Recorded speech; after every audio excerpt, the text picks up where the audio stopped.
We are kicking off the Solana Blue Chip series with a truly iconic NFT called Degods. Many of you have heard of this before, but maybe you're not familiar with all of the details. That's what this video is all about. We're going to go in detail on all of the reasons why this NFT has achieved that blue chip status. And we're going to go through all the considerations you might want to think about before buying one of these. Now, I'm not saying this is the NFT that you ought to buy. I'm not saying this is the NFT you ought not to buy.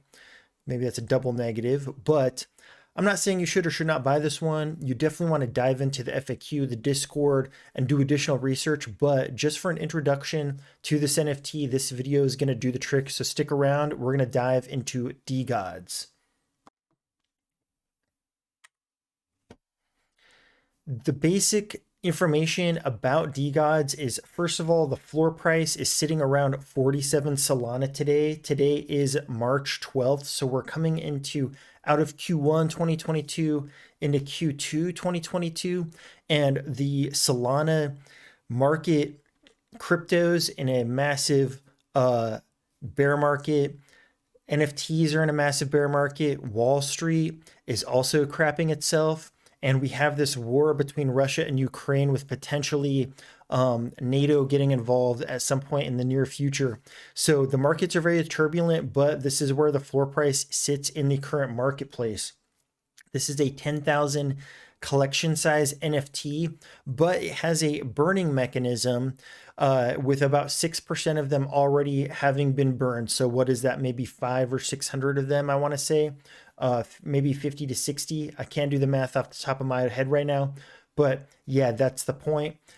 Some of these have already been burned off, and the total sales volume is also very impressive with Degods, with 135,000 nearly Solana total volume after being launched back on December 21st, from what I can tell, based on the charts that I was looking at. So you're looking at roughly 1,700 Solana per day on average since the launch in total in daily volume on this NFT.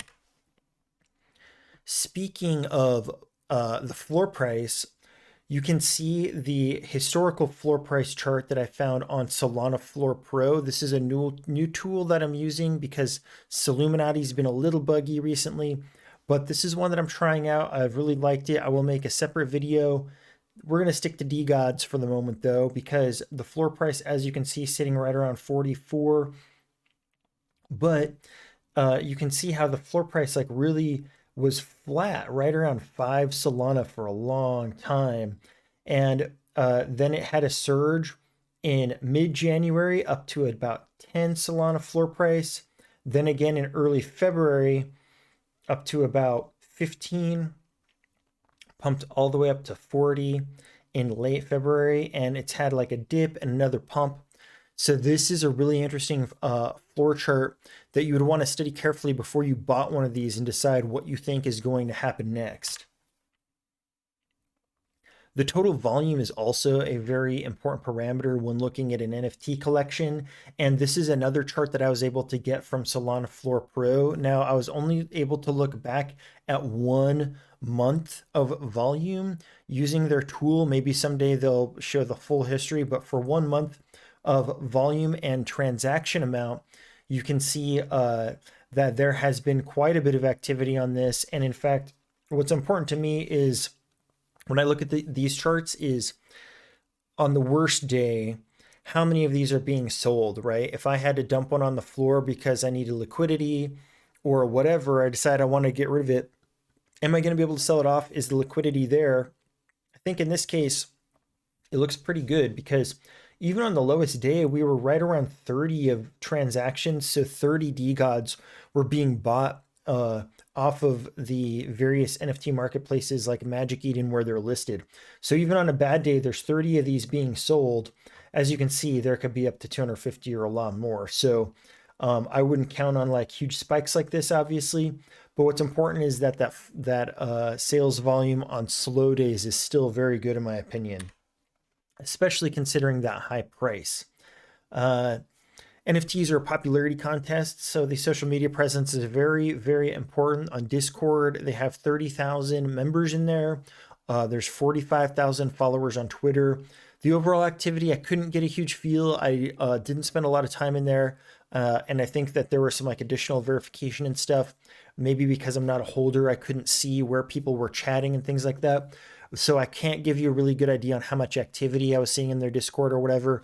But needless to say, given the floor price and popularity of this collection being so far up all of the popularity charts and Solana rankings and stuff like that, I think that there's a lot of activity. This is a very promising project from a social perspective as well.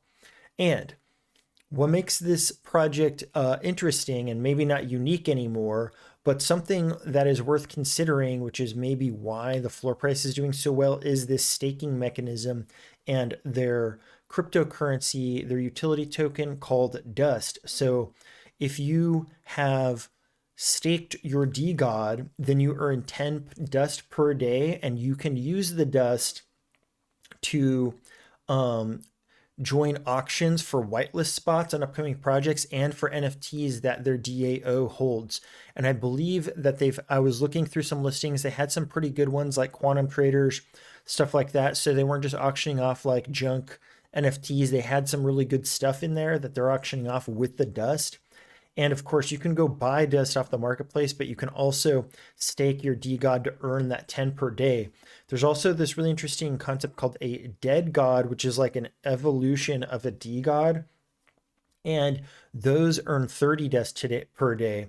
The only way to like upgrade your DGOD to a dead god is to spend 1,000 dust to do that. And they actually, in the roadmap, they have more upgrades that they're going to implement. So Dead God isn't like the final form. There's going to be forms beyond that for the NFT, and that's really cool. In the roadmap, I also saw this interesting note about an app called DYOR, which is an iOS and Android app that has some kind of NFT research tool. You have to be a holder to use that. So I wasn't able to test it out and try it out. But if anyone has used it, let me know what it does in the comments below. I'd really appreciate that. With that, I think pretty much sums up everything I wanted to mention about DGODs. I hope that you found this video helpful. We will be continuing the Solana Blue Chip collection throughout the week, maybe into next week. I'm going to cover a bunch of these, so be sure to view the whole playlist. And with that NFT IQ, I will see you in the next video.